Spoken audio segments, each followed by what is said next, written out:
in the tendering processes of government and investigate the allegations of corruption in the awarding of contracts. Let us talk about and investigate corruption in government. Let us talk about ministers whose assets cannot be explained by their governmental salary, and let us prosecute those who have done wrong. Let us talk about the governor of the central bank who cannot stand the scrutiny of the press and does as he pleases. Let us talk about 4 ministers of government who have bound a country to the most one-sided contract that I as a lawyer have ever seen in my 18 years in practice. Let us talk about the lack of accountability by the government of Barbados, where the ministers are free to do as they please with no consequences. And you know what? I'm not letting Law escape. I am coming right down to the nuts and bolts. These are my direct questions for Dennis Law that he has to answer. And don't tell me they were certificates, because I'm done with that. Dennis Law, what were you worth in 2008? And what are you worth now?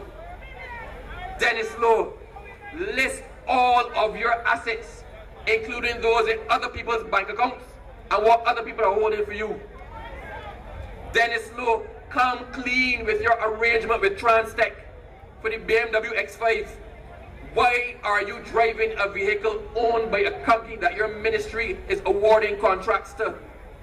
Dennis Law, what other benefits are you getting from Transtech? Dennis Law, did you directly or indirectly receive any money from the Cahill agreement? Don't dodge, answer those questions. Look, I'm with Maria on this one, and I'm with the remainder of the Barbados Labour Party. My promise to you, I do not intend to be part of any corrupt government in Barbados. I will fight for honesty, integrity, and transparency in public office. And I will fight for the prosecution of those in public office who hold this country to ransom. What is happening now must never happen again.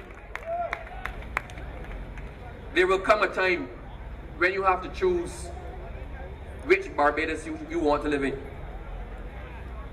That time is coming. There's a time when you are going to have to place your X for Barbados.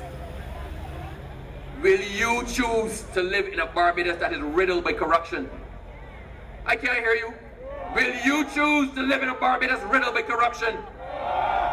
Will you choose to live in a Barbados where everything is for sale, including our pride, our integrity, and our vote? Will you choose to live in a Barbados where nothing can go forward without a bribe? I refuse to live in a country where a man like Dennis Law can sell out a whole country for his own personal gain. It might have been better for us if we had all taken up a collection and volunteered to get him all the pensions, and see if they were taking a run. Because then taking the pensions and running is better than taking everything in the country and sticking around and taking more. I am Barbados Labour Party to the core. I am BLP to the core. But I am a Barbadian first. In my political life, it is God first, it is Barbados second, and it is then the Barbados Labour Party third. This is not about politics. This is now about the salvation of a nation. This is about the soul of our country. This is about providence. Do you all understand that we are on the crossroads? We picked this spot for this meeting because it was in the shadow of providence, and also because it is on a crossroads. It is symbolic. We are at a crossroads in the history of Barbados. I have had enough. Have you? I have had enough. Have you? Are you ready to put money back in your pocket? Are you ready for integrity, stability, and national development? Are you ready to get rid of the bandits? Are you ready for Mia Mottley and the Barbados Labour Party? Are you ready for Mia Mottley and the Barbados Labour Party?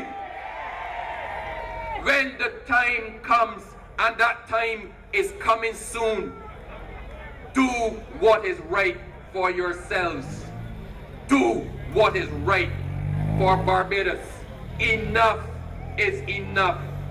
Enough is enough. Enough is enough. Good night. God bless you all.